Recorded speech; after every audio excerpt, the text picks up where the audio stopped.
Imagine trying to put together a jigsaw puzzle without seeing the picture first. That is the experience most first home buyers go through when trying to figure out how it all works. They start putting little pieces of the puzzle together. For example, you might figure out you qualify for one first home buyer scheme, but not know if there are any other schemes you qualify for. Therefore, you still don't know what deposit you need, and you don't know if you can make it happen.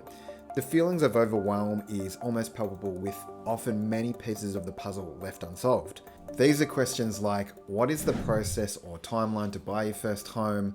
What deposit do I need? What grants and schemes do I qualify for? How does your credit score affect an application? What are the other costs involved in purchasing your first home? In this video, I'm going to go through the timeline for first home buyers to ensure that all these questions are taken care of to the point where you've solved this big old massive jigsaw puzzle with minimal fuss.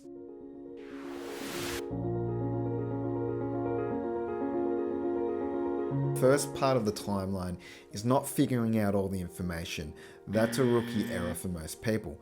The truth is, all the research you're doing is probably leading you to a bit of an overwhelm, as the internet's full of things that either don't apply to you, they're outdated, or they're just not true. The easiest way to do hard things is to put people around you that know what they're doing. That's where I jump in as a mortgage broker. By the way, scan or click the link in the description to take up a chat to see if we can help make owning your first home happen.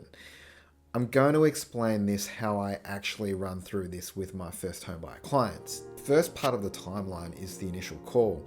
This call usually goes for 10 to 15 minutes, and all I'm trying to do as a mortgage broker is understand what you want and if I can possibly help you make it happen.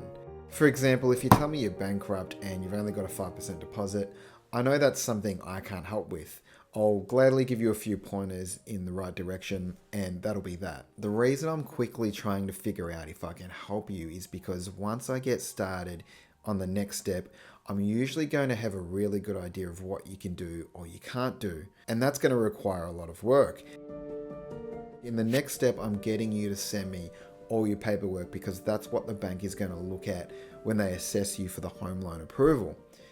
At this stage, your credit file is getting checked, your bank statements are getting looked at, your income is getting assessed. Basically, I'm trying to identify any orange or red flags so that when we meet, we can discuss and hopefully find ways to work around and get the home loan approved. So this number crunching and analyzing process would generally take my business 3 or 4 days before we schedule a time to meet up.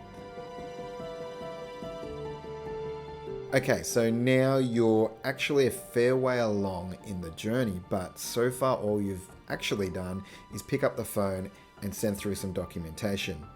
Now you're going to have a meeting with the mortgage broker.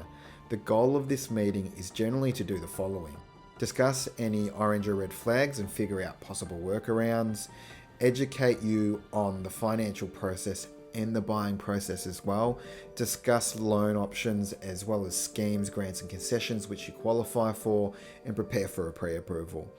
Out of this meeting, it should make the rest of the process reasonably straightforward to understand. Most people miss a couple of things though, which I'll come to in a sec. The next thing you need to do is just wait. It will take a bit of time to get the pre-approval application, to get it lodged and approved. Believe it or not, waiting isn't the easiest thing, and people get all excited, they see something they like, and next minute they've bought it. Anyway, the time this process will take will vary depending on the work that needs to be done and how long the lender takes to assess it, but generally a couple of weeks is a very comfortable assumption. The thing quite a lot of people miss is they don't have a conveyancer and a building inspector teed up before they start putting down offers. The conveyancer is particularly important because once you start getting offers accepted, you want your conveyancer to look at the contract. If you're not prepared in this situation, the risk is you'll just sign it without really being aware of what you're looking at.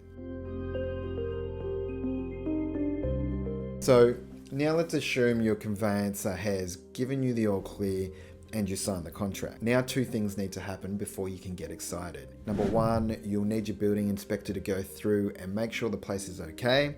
Number 2, the bank needs to assess the contract you just signed and the property you just purchased to make sure that they're happy with it. Assuming there's no hiccups here, this process will generally take a week or 2, and at the end of it, your loan will be approved. This is the most important part of the process here because it means it's actually happening. From here, you'll need to sign some paperwork for the loan and possibly the conveyancing. In terms of teeing up the settlement, which is the transfer of the ownership into your name, your conveyancer will tee this up. You may need to transfer some funds for the settlement, but all you need to do apart from that is to go and pick up the keys and crack the champagne. There is one big massive problem though, which is generally overlooked. You have a large 30-year debt now and you've got a whole life to live.